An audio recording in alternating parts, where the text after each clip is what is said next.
ഒന്ന് നമ്മുടെ നിലയാണ് ഭാരതപ്പുഴയാണ്. ഭാരതപ്പുഴ ആരംഭിക്കുന്നത് ത്രിമൂർത്തിയിൽ നിന്നാണ്.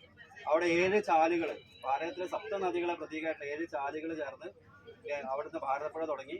ആ ഭാരതപ്പുഴയാണ് നമ്മളിലേക്ക് എത്തുന്നത്. അപ്പം നദികളുടെ ഉത്ഭവസ്ഥാനം വളരെ പ്രധാനമാണ്. നമ്മൾ ഗംഗോത്രി യമുനോത്രി ഒക്കെ കാണുന്നത് പോലെ തന്നെ ഭാരതപ്പുഴയുടെ ഉത്ഭവസ്ഥാനമാണ് ത്രിമൂർത്തികൾ.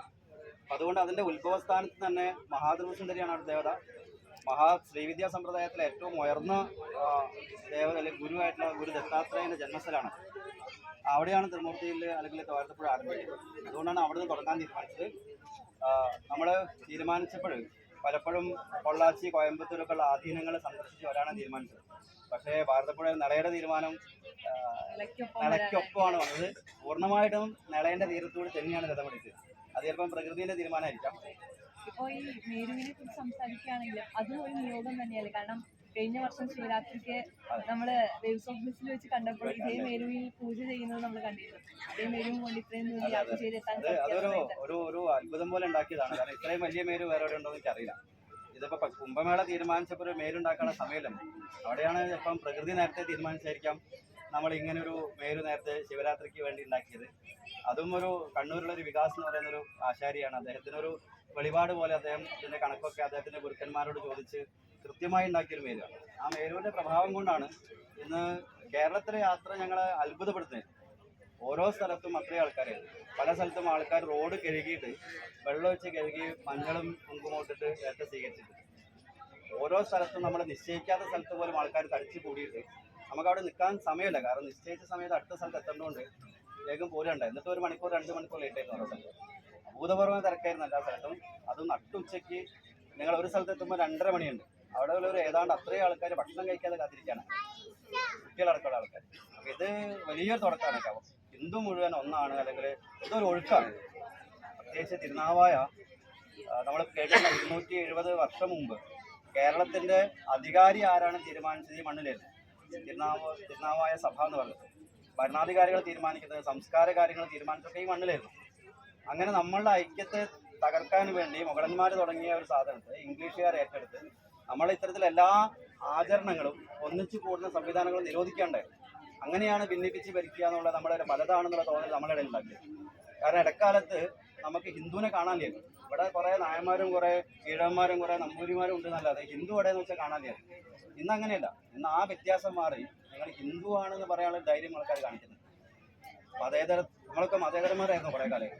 അതല്ല, ഞങ്ങൾക്ക് മതമുണ്ട്, അത് ഹിന്ദു ആണെന്ന് അഭിമാനത്തോടുകൂടി പറയാനുള്ള ഒരു ആർജവം ഈ യാത്രയിലുണ്ടായിരുന്നു. ഇത് ഒരു കുംഭമേള മാത്രമൊന്നുമല്ല. ഇതോടുകൂടി കേരളം അടുത്തൊരു തലത്തിലേക്ക് പോവുകയാണ്. ഞാൻ പറയുന്ന മഹാമണ്ഡലേശ്വരോട് ഞാൻ സംസാരിച്ചത് ജൂനാഘാട. കാരണം കുംഭമേളയെ തീരുമാനിച്ചാണ് ഭാരതം ഒരു ശരീരമാണെങ്കിൽ ഭാരതത്തിൻ്റെ മൂലാധാരമാണ് തമിഴ്നാടും കേരളം, സഹസ്രാരാണ് കൈലാസം. ഇതൊരു ശരീരമാണ്. ഭാരതം എന്ന് പറയുന്നത് ഭൂപ്രദേശമല്ല, ഒരു ദേവതയാണ്.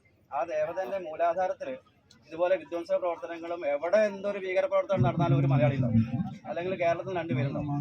അത്രയധികം നമ്മുടെ ചുറ്റിലും വിധ്വംസ പ്രവർത്തനങ്ങൾ നടക്കുമ്പോൾ ഇത്ര ശക്തമായൊരു ആധ്യാത്മിക മുന്നേറ്റമാണ് നടക്കേണ്ടതാണ്.